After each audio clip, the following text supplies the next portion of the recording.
Assembly ఎన్నికల ముంగిట TDP అధినేత చంద్రబాబుపై వైసీపీ ఎమ్మెల్యే పేర్ని నాని తీవ్ర విమర్శలు చేశారు. విదేశాల నుంచి డ్రగ్ సరఫరా చేసి వైసీపీపై విషచిమ్మే ప్రయత్నం చేస్తున్నారని ఆరోపించారు. చంద్రబాబుకు విదేశీ డ్రగ్స్ ఫెడ్లర్తో సంబంధాలు ఉన్నాయని, దీనిపై చర్యలు తీసుకోవాలని ఎన్నికల కమిషన్కు ఫిర్యాదు చేశామన్నారు పేర్ని నాని.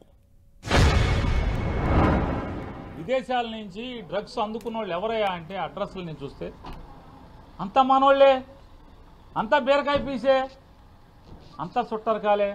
మరిదికి చుట్టం, వదినికి చుట్టం, వ్యాపారాలు, భాగస్వామ్యం, వాటాలు అంతా వీళ్లే. విషం మాత్రం జగన్మోహన్ రెడ్డి గారి మీద. పొలాల్లో రావి చెట్టుకి తాడి చెట్టుకి కూడా వయసు వచ్చేది, కానీ ఎంతో కొంత జనానికి పనికి వచ్చే పనులు చేస్తూ ఉంటాయి. కానీ ఈయన అనుభవం, ఈయన వయసు ఎవరికి ఉపయోగం? ఈ డ్రగ్స్కి ఎవరికి మన చుట్టాలు తెచ్చుకోవటం ఏంటి, మన బీరకాయ పీసు తెచ్చుకోవటం ఏంటి, మన వదిన గారి చుట్టాలు ఉండటం ఏంటి, వదిన గారి ఇంట్లో పిల్లలు ఉండటం ఏంటి? ఇది అదృష్టం ఏంటంటే ఒక్కడి పేరు ఎవరు రెడ్డి లేదు, బతికిపోయాం. ఎవడన్నా దురదృష్టవశాత్తు ఒక రెడ్డో లేదా ఆడేమన్నా కాపోడో ఏంటి పేరుందని జగన్మోహన్ రెడ్డి అవుట్. అందుకోసమే ఎలక్షన్ కమిషనర్ గారిని కలిశాం. అయా, దీన్ని లోతుగా విచారణ చేయాలి. తెలుగుదేశం పార్టీ మాకు భయాలు, అనుమానాలు ఉన్నాయి. ఈ రాష్ట్ర ప్రజలకి, వైఎస్ఆర్ కాంగ్రెస్ పార్టీకి ఆందోళనలుగా ఉన్నాయి. బ్రాందీ పంచేటువంటి స్థాయి నుంచి దాటి ఈ రాష్ట్రంలో ఓటు కోసం డ్రగ్స్ ఏమన్నా పంచిపెడతాకి తెచ్చాడా చంద్రబాబు, ఆయన కొడుకు? ఒక్కసారి లోతుగా దీన్ని విచారణ చేయించి త్వరితగతిన దీన్ని అరికట్టండి.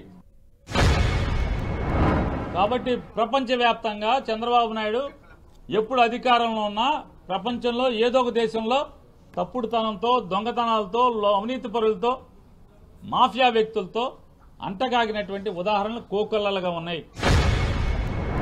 అంటే రాజకీయాల కోసం ఎంతకైనా దిగజారేటువంటి తండ్రి లాంటి మామని పొడిచినాడు, బావమరిదిని కాళ్ళు పుచ్చుకు లాగినాడు, వదిన గారిని, తోడల్లుణ్ణి మోసం చేసినాడు, ఒకే కడుపున పుట్టినటువంటి సొంత తమ్ముడిని వంచన చేసినటువంటి, అంటే రాజకీయాల కోసం ఎవడినైనా ఎంతకైనా నమ్ముకున్న వాళ్ళని కూడా ఏ రకంగా దిగజార్చి ప్రవర్తిస్తాడో మనకు ఉదాహరణలు ఉన్నాయి. కాబట్టి ఖచ్చితంగా దీని మీద లోతైన విచారణ చేయాలి.